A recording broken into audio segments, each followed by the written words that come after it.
The space station Concordia floated in the darkness between stars. It was a massive structure, built by many species working together. Thousands of beings lived and worked there. Some were traders, some were diplomats, some were soldiers. All of them had come from different worlds, and all of them had their own reasons for being there. Park Do-hyun stood near a large window and watched the stars. He was 32 years old, with short black hair and tired eyes. He wore the gray uniform of a human diplomatic officer. His job was simple, but not easy. He had to help humans get along with aliens. He had to smile when others insulted him. He had to stay calm when others threatened him. He had to represent his entire species, even when his species was considered the weakest in the galaxy. Humans had only joined the galactic community 15 years ago. Before that, they had lived alone on Earth, believing they were the only intelligent life in the universe. Then the aliens came. First contact was peaceful, but it was also humbling. Humans learned that they were small. They were new. They had no claws, no scales, no natural weapons. Other species looked at them and saw soft creatures with short lives and fragile bodies. Do-hyun had heard the insults many times. Humans were called the naked ones or the soft skins. Some aliens thought humans were barely intelligent. Others thought they were only good for simple labor. Do-hyun never argued with these opinions. He simply did his job and tried to prove them wrong through his actions. Today was an important day. The station was hosting a formal assembly.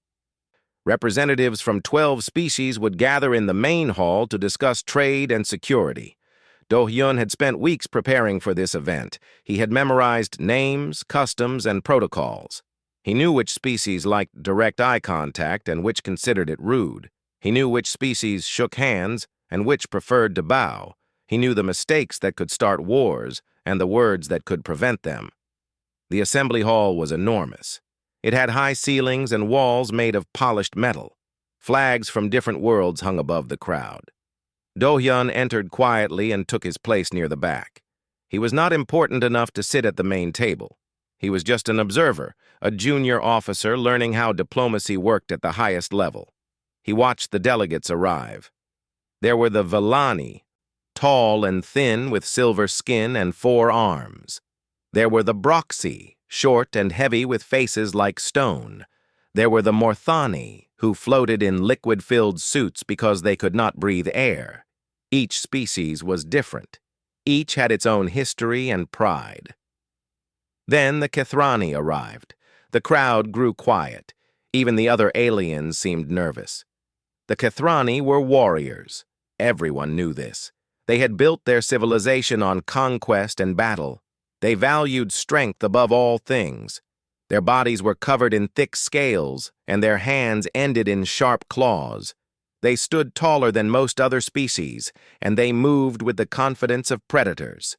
There were 5 Kethrani in the delegation, but Do-hyun's eyes were drawn to one of them. She walked at the front of the group. She was female. Though Do-hyun only knew this because of the slight differences in Kethrani anatomy he had studied, she stood nearly 7 feet tall. Her scales were deep blue, like the ocean at night. Her eyes were amber and sharp. Scars covered her arms and neck, old wounds from old battles. She was Commander Hana of the Kethrani military. Do-hyun had read about her in the briefing files. She was a war hero. She had fought in the border conflicts against the Draven Empire. She had won battles that others thought impossible. She had also lost her entire squad in a final desperate fight. She alone had survived. The reports said she was brave. They also said she was cold and difficult to approach. Do-hyun watched her as she crossed the hall. He did not feel fear. He felt something else. Curiosity, maybe even admiration. Her scales caught the light and shimmered like water.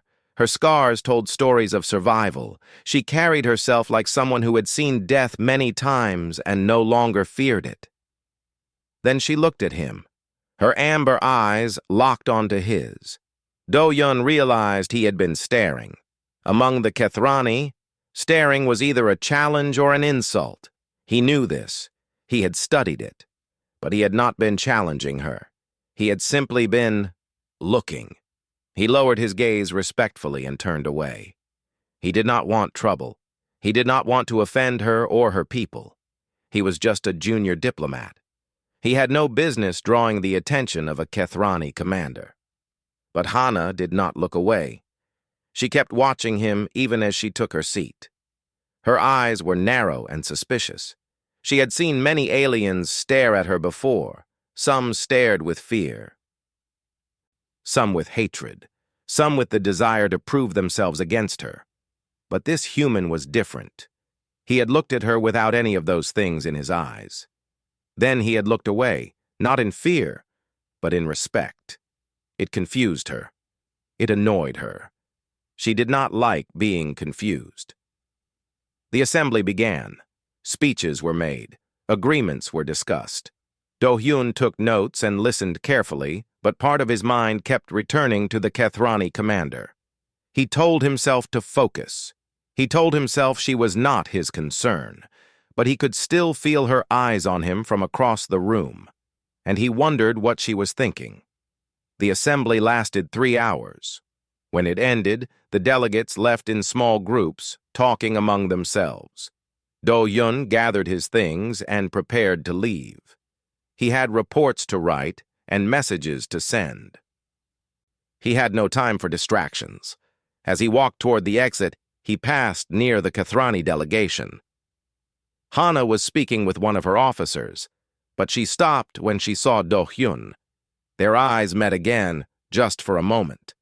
Do-hyun gave a small nod, a simple gesture of acknowledgement, and kept walking. Hana watched him go. Her officer asked if something was wrong. She said no.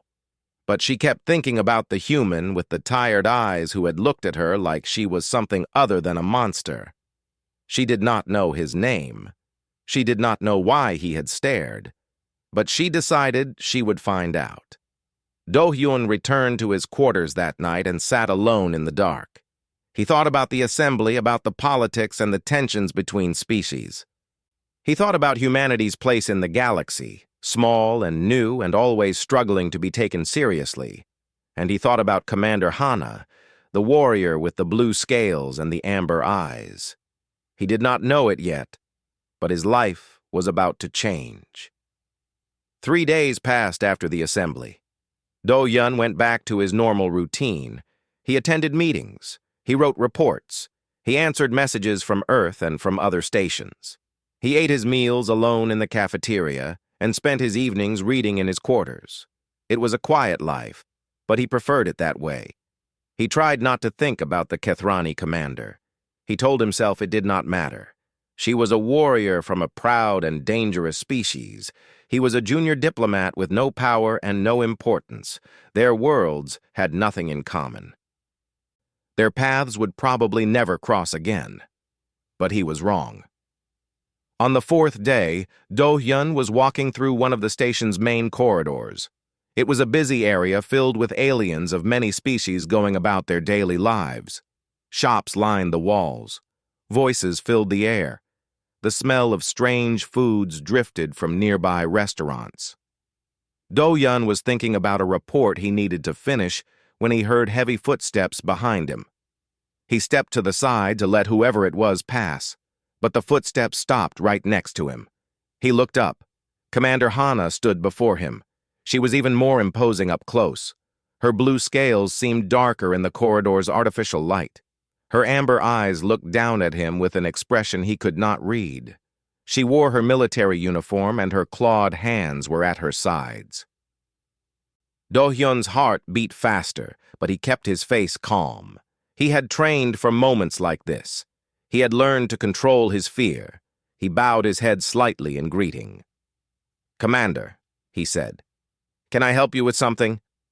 Hana did not return the greeting. She stared at him for a long moment, as if she was trying to see inside his mind. Then she spoke. Her voice was deep and rough, like stones grinding together. "You were staring at me," she said. "At the assembly. Why?" Do-hyun had expected this question. He had thought about it many times over the past 3 days. He knew he had to be careful. A wrong answer could be taken as an insult. It could cause a diplomatic incident. It could even be dangerous. But Do-hyun also believed in honesty.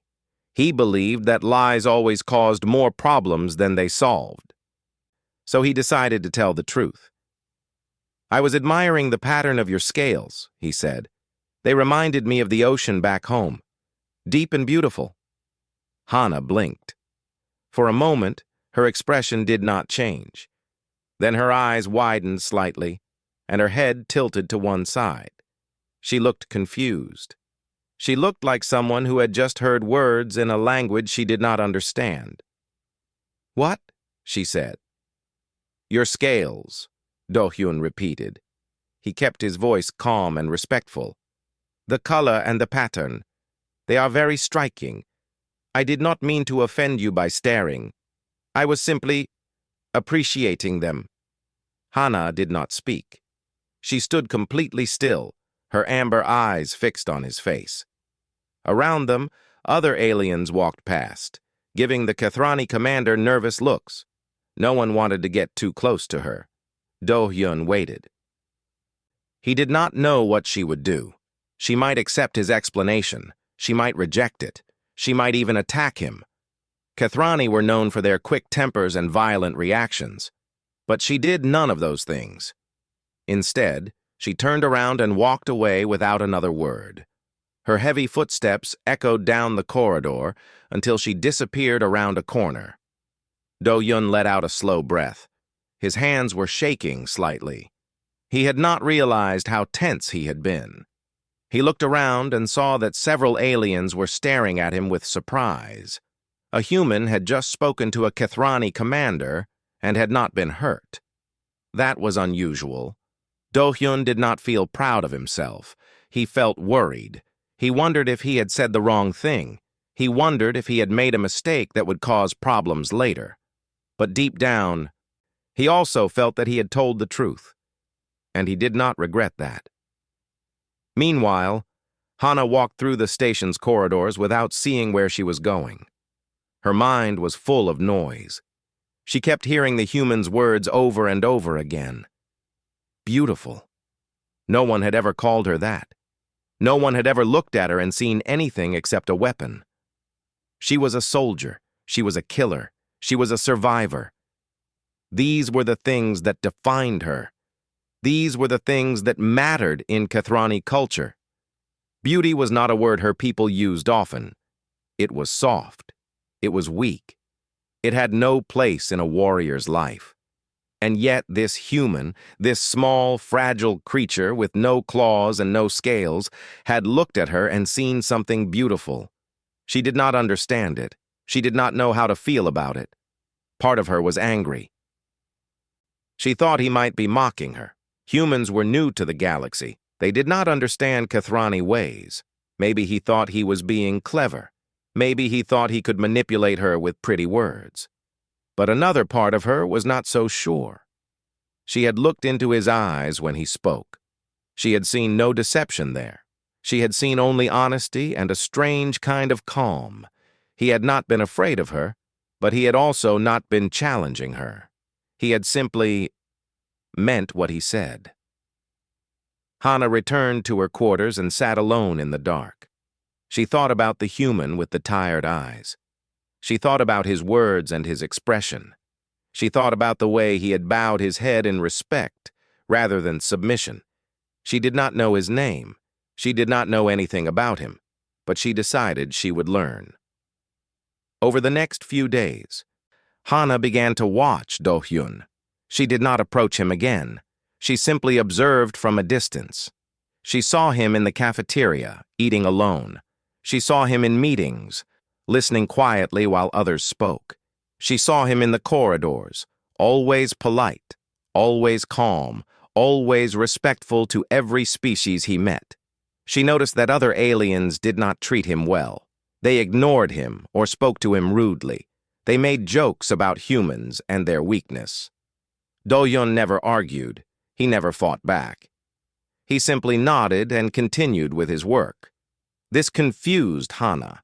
In Kathrani culture, such insults would demand a response. A warrior who allowed others to disrespect them was considered a coward. But Do-hyun did not seem like a coward. He seemed like something else, something she did not have a word for.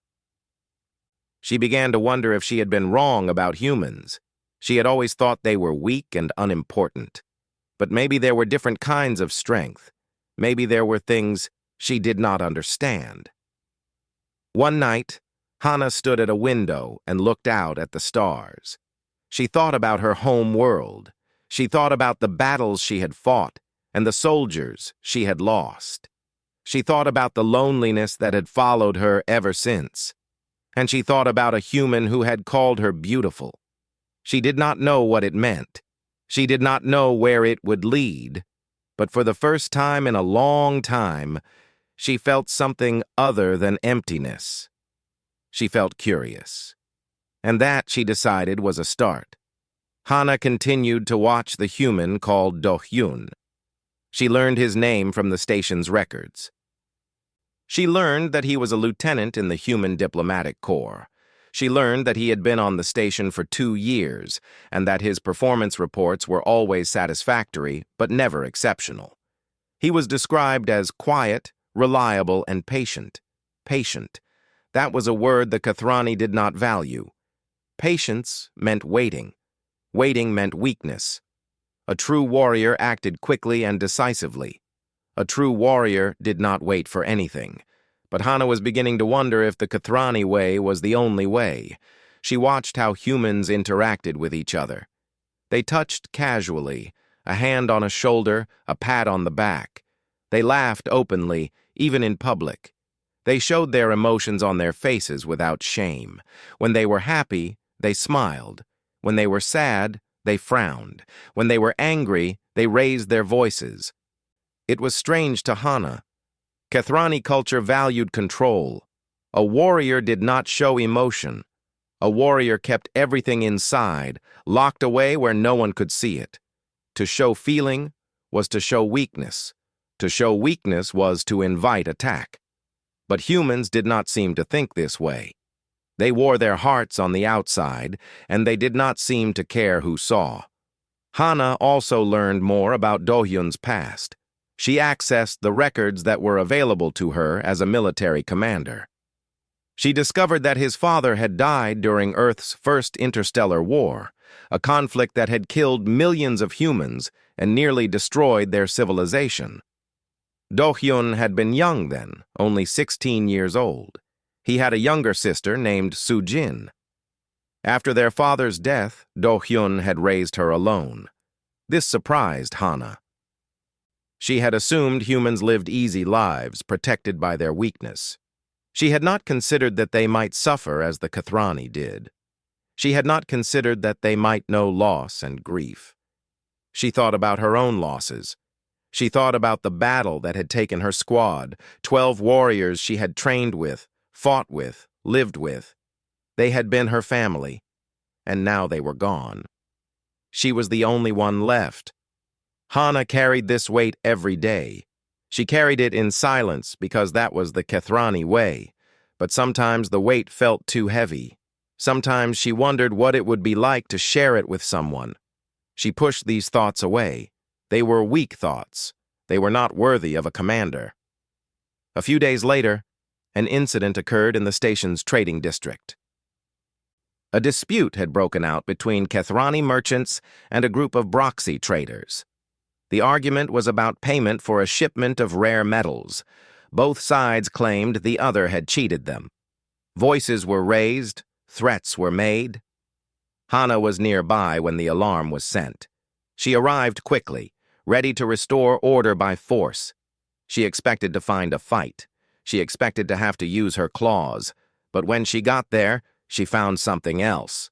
Do-hyun was already present. He stood between the two groups, his hands raised in a calming gesture. He was speaking quietly, his voice steady and patient. He was not armed. He was not threatening anyone. He was just talking. Hana watched from a distance. She could not hear everything he said, but she could see its effect. The Kethrani merchants were still angry, but they were listening. The Broxy were nodding. Slowly, the tension in the room began to fade. Doyun made a joke. Hana did not understand it, but the Broxy laughed. Even one of the Kethrani merchants smiled, a rare thing for their kind. Doyun suggested a compromise. The Broxy would pay half now and half after they verified the shipment's quality. Both sides agreed. The dispute was over. Hana felt a strange sensation in her chest. It was like surprise, but also something else. She had expected weakness. She had expected Do-hyun to fail or to run away. Instead, he had solved the problem without violence. He had used words instead of weapons. She did not understand how that was possible. Later that day, Hana approached Do-hyun in the corridor. He saw her coming and stopped. His expression was calm, but she could see a hint of caution in his eyes. He was not afraid of her, but he was careful. That was smart. "The dispute," she said. "You resolved it." Do-hyun nodded. "Yes, Commander." "How?" He seemed surprised by the question. "I listened to both sides. I found what they had in common. I suggested a solution that gave each of them something they wanted." Hana frowned. "But you had no authority. You had no power over them. They could have ignored you." "They could have," Do-hyun agreed. "But they didn't. Sometimes people just want to be heard. Sometimes they want someone to take them seriously. If you give them that, they are often willing to compromise." Hana did not respond. She was thinking about his words, turning them over in her mind. In Kethrani culture, disputes were settled by strength. The stronger party won. The weaker party submitted. That was the natural order. But Do-hyun had found another way. He had not been the strongest person in that room. He had been the weakest, and yet he had controlled the situation. "Your way is strange," Hana said finally. Do-hyun smiled. It was a small smile, tired but genuine. "Maybe, but it works." He bowed his head slightly and walked away. Hana watched him go. She thought about strength and weakness. She thought about words and weapons. She thought about a human who could walk into a room full of angry aliens and walk out with peace. That night, Hana could not sleep. She lay in her bed and stared at the ceiling. Her mind would not be quiet. It kept returning to Do-hyun, to his words, his actions, his strange and confusing way of seeing the world. She had spent her entire life believing in one kind of strength. She had trained for it. She had killed for it. She had watched her friends die for it, and she had been proud of it. But now she was beginning to wonder if she had been wrong. Maybe strength was not just about claws and scales, and the ability to destroy. Maybe it was also about patience and words and the ability to build. Maybe humans were not as weak as she had thought. Maybe she had something to learn from them. The thought made her uncomfortable. It went against everything she had been taught, but she could not ignore it. It stayed with her like a stone in her chest, heavy and impossible to move. She decided she would keep watching Do-hyun. She would keep learning. And maybe, if she was patient, if she tried this human virtue for herself, she would begin to understand. It was not the Kethrani way, but maybe that was the point. Admiral Yoon Ji-woo was the highest-ranking human officer on Concordia Station. She was 53 years old, with gray hair and sharp eyes that missed nothing. She had served in the military for 30 years, and she had learned that sometimes the best battles were won without firing a single shot. She called Do-hyun to her office on a cold station morning. When he arrived, she was sitting behind her desk with a cup of tea in her hands. She gestured for him to sit. "Lieutenant Park," she said, "I have a new assignment for you." Do-hyun sat down and waited. He had learned long ago that Admiral Yoon did not like to be rushed. "The Kethrani delegation has been here for 3 weeks," she continued. "Our relations with them are complicated. They respect strength, and they do not think we have any. This makes diplomacy difficult. Do-hyun nodded. He understood the problem well. I want you to work with their military commander, Admiral Yoon said. Commander Hana, you will conduct a joint security assessment of the station. It is a small project, but it will require cooperation. It will show the Kethrani that we can work together. Do-hyun felt his stomach tighten. He thought about his previous encounters with Commander Hana, her intense eyes, her heavy presence, her complete lack of warmth. Working with her would not be easy. But he did not argue. He simply nodded and said, Yes, Admiral. That afternoon, Do-hyun went to meet Hana in the station's security center. She was already there, standing with her arms crossed and her expression hard. When she saw him, her eyes narrowed. So, she said, they send me a human. They send us, each other, Do-hyun replied calmly. I look forward to working with you, Commander. Hana made a sound that might have been a laugh or might have been a growl. Do not slow me down, human. I have no patience for weakness. She walked away without waiting for a response. Do-hyun followed her. The security assessment took several days. They had to inspect different parts of the station. The docking bays, the power systems, the defensive weapons. They had to review protocols and interview security officers. It was detailed work that required attention and focus. Hana did not make it easy. She challenged Do-hyun constantly. She questioned his ideas and dismissed his suggestions. She moved quickly, expecting him to keep up, even though her legs were twice as long as his. When he fell behind, she did not wait. But Do-hyun did not complain. He did not argue. He simply worked harder. He stayed up late to prepare reports. He arrived early to review data. He never lost his temper, even when Hana was clearly trying to provoke him. After 3 days, Hana began to notice something. The human was not breaking. He was not giving up. He was not asking to be removed from the assignment. He just kept working, kept trying, kept showing up. It annoyed her, but it also impressed her. On the 4th day, they were reviewing security footage in a small office. They had been working for hours, and even Hana was getting tired. She looked at the human sitting across from her. His eyes were red, his shoulders were slumped, but he was still focused on the screen, still taking notes. You do not quit, she said suddenly. Do-hyun looked up. No. Why? You are tired. You are clearly struggling. I have not made this easy for you. No, you haven't, Do-hyun agreed. But the work still needs to be done, and I said I would do it. Hana studied him. Among my people, if someone treats you as I have treated you, you would fight back. You would demand respect. Among my people, Do-hyun said, respect is earned through actions, not demands. I am trying to earn yours. Hana did not respond. She turned back to the screen, but something had shifted in the room. Something had changed. That evening, Do-hyun invited Hana to share a meal with him. She hesitated. Sharing food was a personal thing. It meant something in most cultures. But she was curious, so she agreed. They went to Do-hyun's quarters. It was a small room, simple and clean. He had a tiny kitchen where he prepared food. Hana sat at the table and watched him work. He moved with practiced ease, cutting vegetables and cooking rice. What is this? She asked. Food from Earth, Do-hyun said. My mother taught me how to make it. She said that food is how humans show care for each other.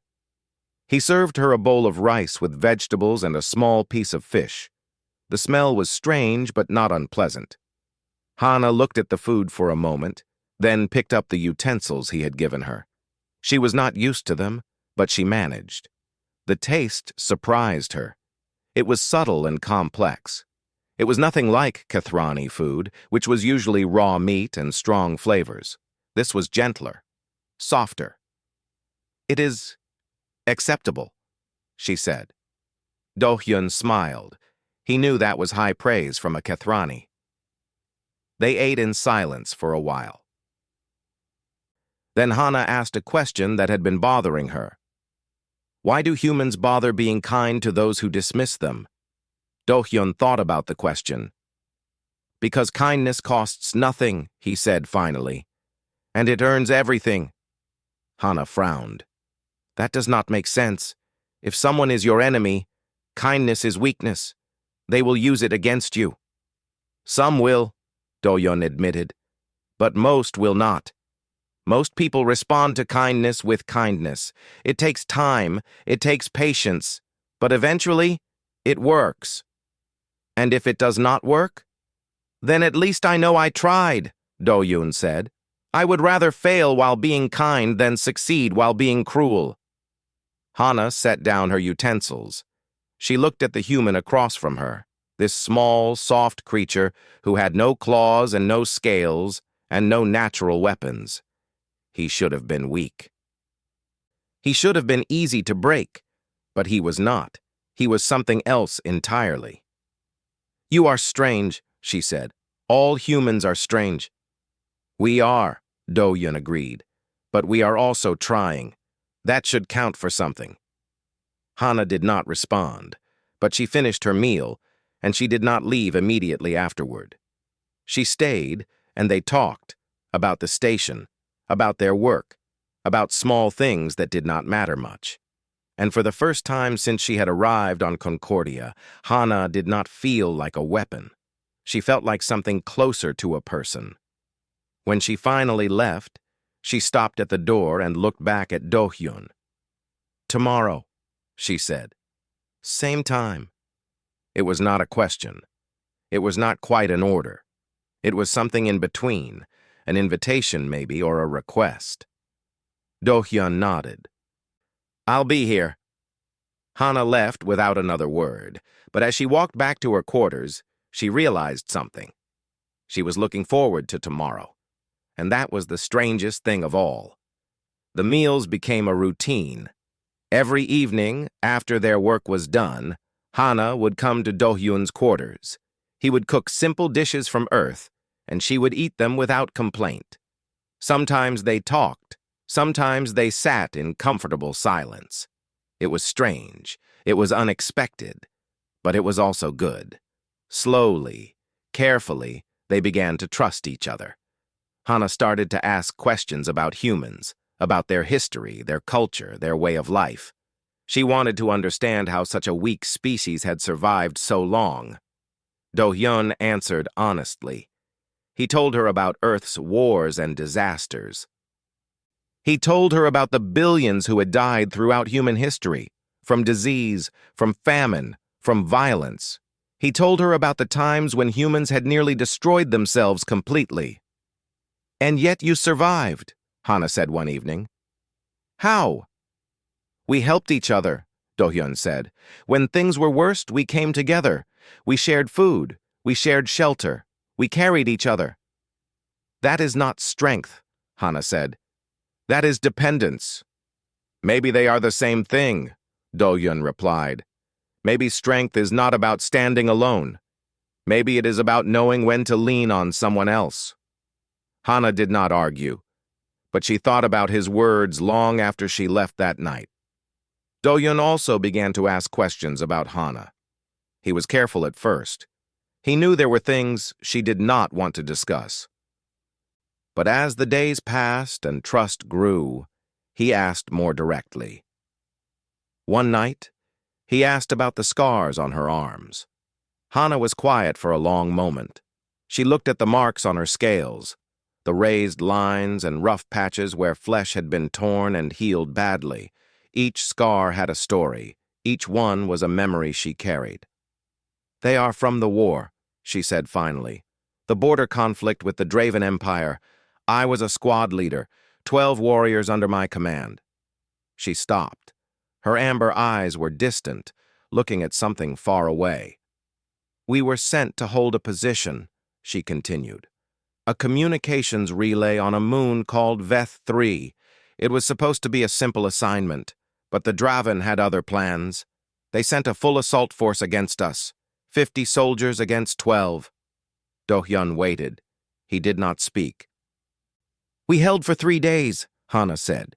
"We fought and bled and watched each other die. One by one, my warriors fell. I tried to save them. I tried to keep them alive. But there was nothing I could do."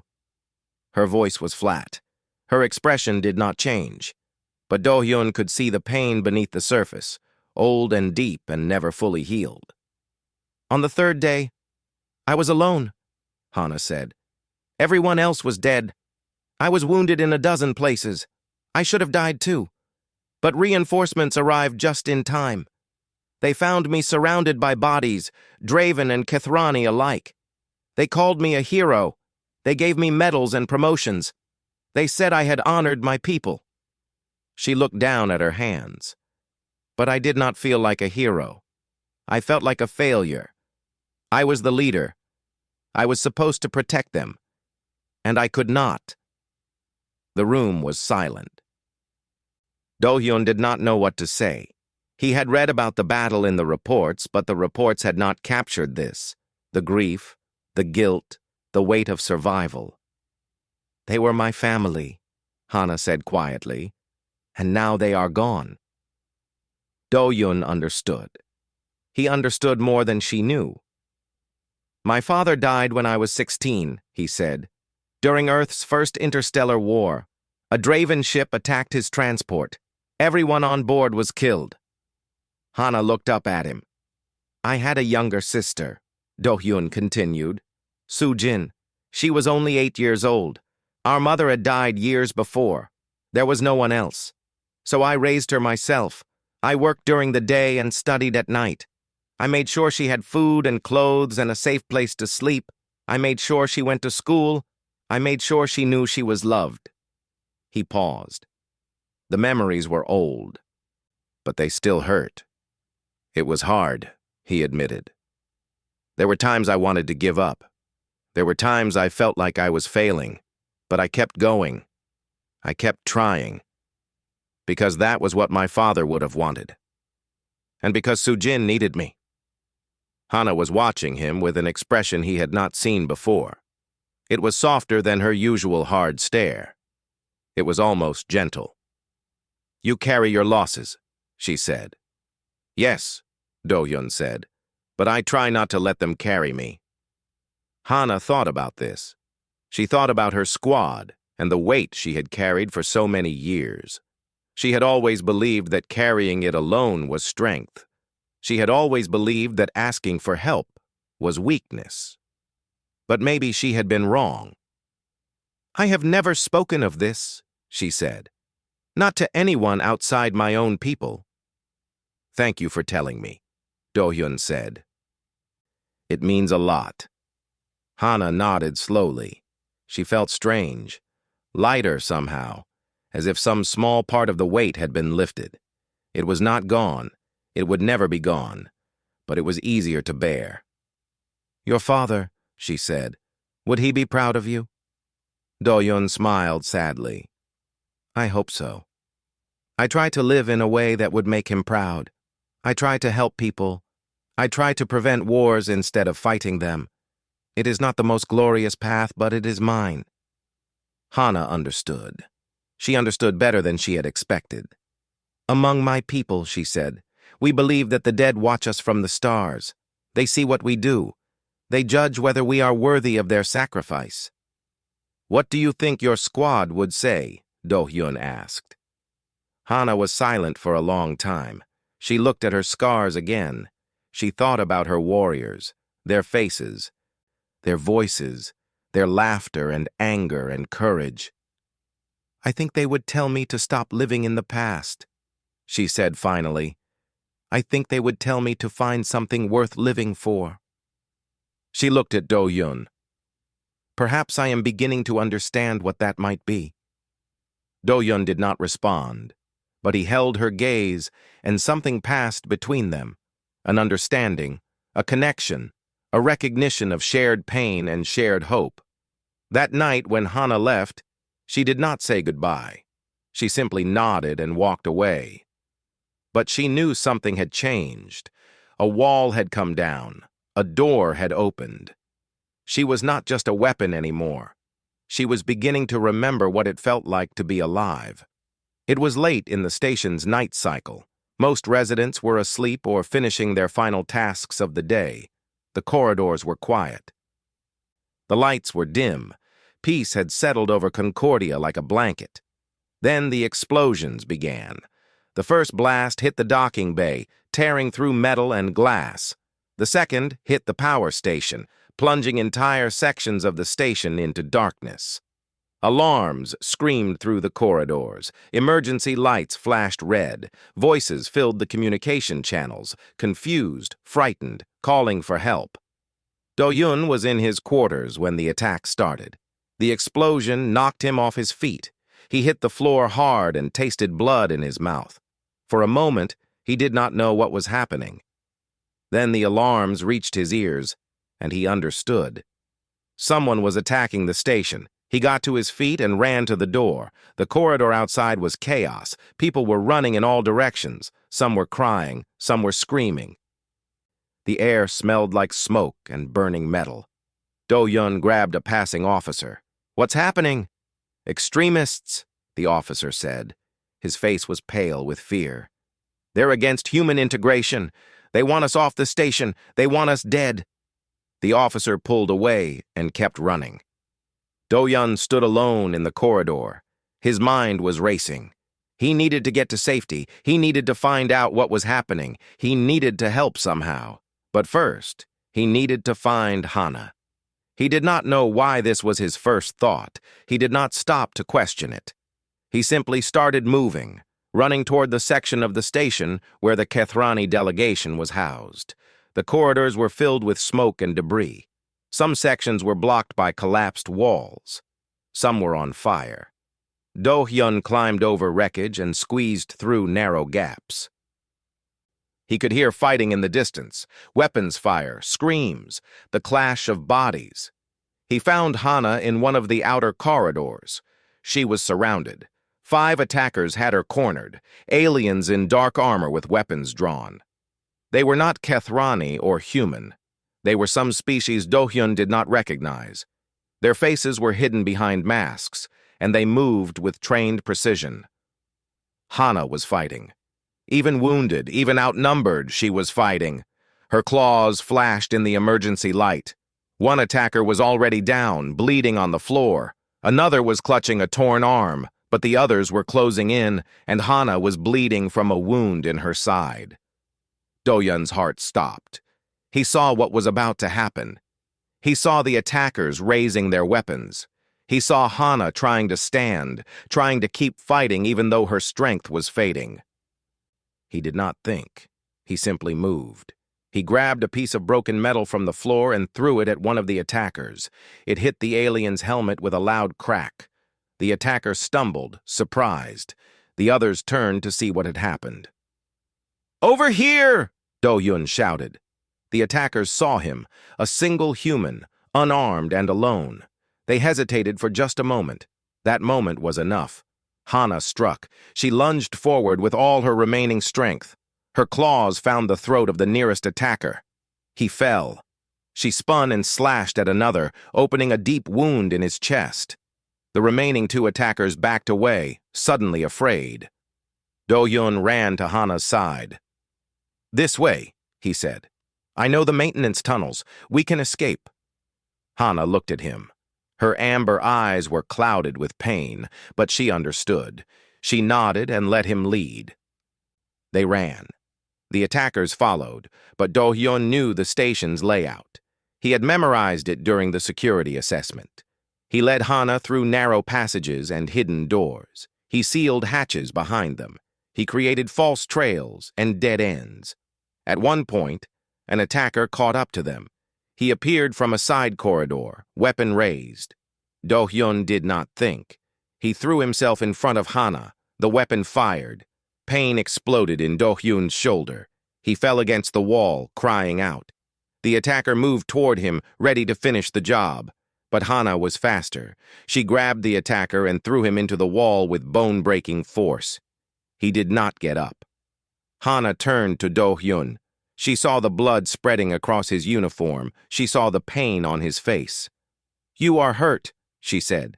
"I'm fine," Do-Hyun said through gritted teeth. Keep moving! They kept moving. Do-hyun's vision was starting to blur. The pain in his shoulder was terrible, but he did not stop. He led Hana through the final tunnels until they reached a secure area, a section of the station that was protected and defended. Security officers found them there. They took Do-hyun to the medical bay. They treated Hana's wounds. The attack was eventually stopped by station security and military forces. The extremists were captured or killed. The crisis was over. But Hana could not stop thinking about what had happened. She sat in the medical bay's waiting area, her wounds bandaged, her mind full of noise. The human had taken a shot for her. He had thrown himself in front of a weapon to protect her. He had bled for her. He had nearly died for her. She did not understand it. Humans were supposed to be fragile and afraid. They were supposed to value their own lives above all else. They were not supposed to sacrifice themselves for alien warriors who had treated them with contempt. But Do-hyun had done it anyway, without hesitation, without doubt. Hana thought about everything she knew about humans. She thought about their weakness and their softness. She thought about their kindness and their patience. She thought about the compliment Do-hyun had given her on the first day, the compliment that had started everything, and she realized she had been wrong. Humans were not weak. They were strong in a way she had never understood. They were strong in a way the Kathrani had never imagined. They did not fight with claws and scales. They fought with courage and love, and the willingness to bleed for others. That was not weakness. That was the greatest strength of all. Hana stood up and walked toward the room where Do-hyun was being treated. She did not know what she would say to him. She did not know how to express what she was feeling. But she knew she had to try. Because the human had changed everything, and she could not go back to what she was before. Do-hyun woke slowly. His mind was foggy. His shoulder hurt. He tried to move, but his body felt heavy and strange. He opened his eyes and saw the white ceiling of a medical room above him. For a moment, he did not remember what had happened. Then the memories came back, the explosions, the attack, the desperate run through the tunnels. He remembered the weapon firing.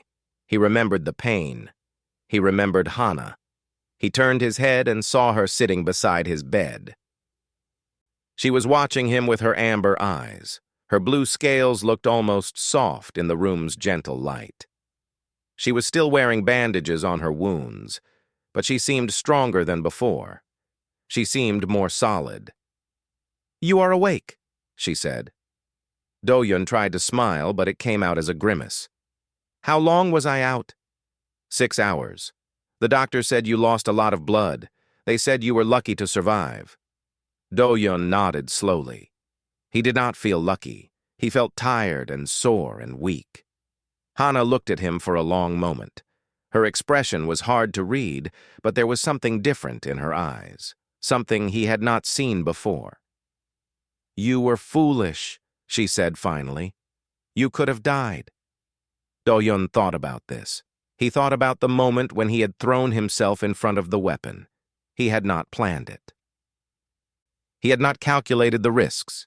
He had simply acted. "So could you," he said. "Seemed like a fair trade." Hana made a sound, something between a grunt and a laugh.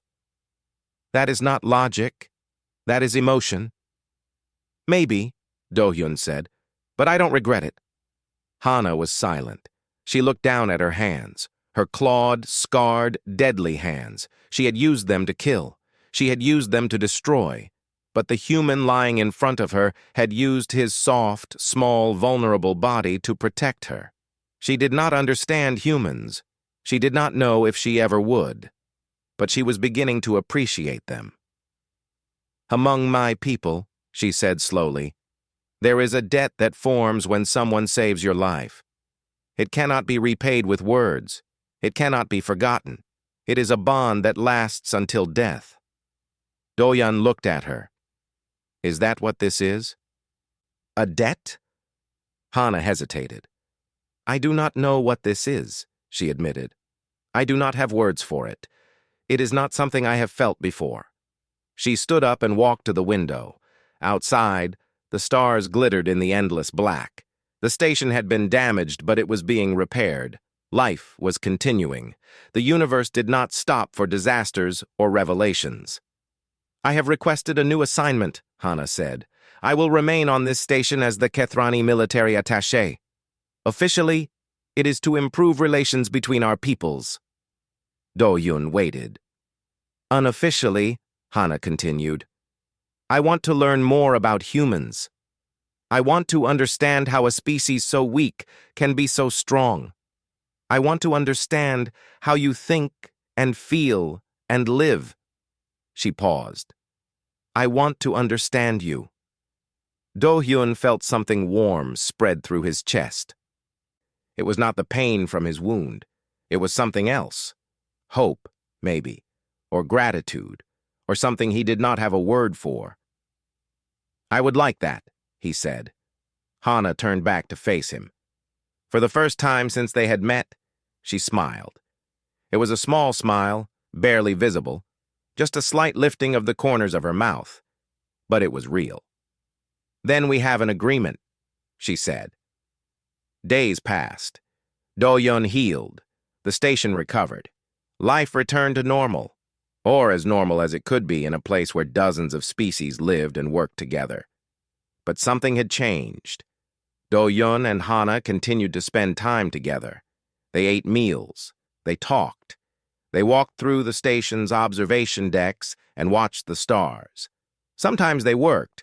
Sometimes they sat in comfortable silence. They were not the same as they had been before. They were not enemies or strangers or even just colleagues. They were something else, something new. One evening, they stood at a large window in the observation deck. The view was beautiful. Stars and nebulae and distant galaxies spread across the darkness like jewels on black cloth. Hana stood beside Do-hyun, her tall form casting a long shadow. I have been thinking, she said. Do-hyun looked at her. About what? About what you said to me, the first time we spoke, about my scales. Do-hyun remembered. It felt like a long time ago, though it had only been weeks. I remember. Did you mean it? Hana asked. Did you truly think I was beautiful? Do-hyun did not hesitate. Every word, and I would say it again. Hana looked at him. Her amber eyes were bright in the starlight. She studied his face, his tired eyes, his honest expression, his complete lack of fear. I have never been called beautiful, she said. I have been called strong. I have been called deadly. I have been called a hero, but never beautiful. That is their mistake, Do-hyun said. Not yours. Hana was silent for a long time. She looked out at the stars. She thought about her life, the battles she had fought, the warriors she had lost, the years she had spent alone. She thought about strength and weakness. She thought about walls and doors. And she thought about the human who had seen her as something more than a weapon. Perhaps I was wrong about your species, she said finally. Perhaps you are not weak after all. Do-hyun smiled. We have our moments. Yes, Hana agreed. You do. She looked at him again. For the first time, she allowed herself to really see him, not as an alien, not as a weak creature, not as a curiosity. She saw him as a person. She saw him as someone who had changed her. Among my people, she said, we do not express affection easily. We do not speak of feelings. We do not show vulnerability. But I think I am glad that I met you, Do-hyun. I think you have shown me things I did not know I needed to see. Do-hyun felt his heart beating faster. I'm glad I met you too, Hana. They stood together at the window, watching the stars. They did not touch. They did not need to. They simply existed in the same space, two beings from different worlds who had found something unexpected in each other. Behind them, the station hummed with life. Species came and went. conflicts arose and were resolved. The universe continued on its endless journey through time and space. But in that moment, none of it mattered. In that moment, there was only the stars, and the silence, and the strange, beautiful beginning of something new. Hana looked at Do-hyun and allowed herself to smile, and Do-hyun smiled back. It was not an ending. It was not even a middle. It was a start. And sometimes, that was enough.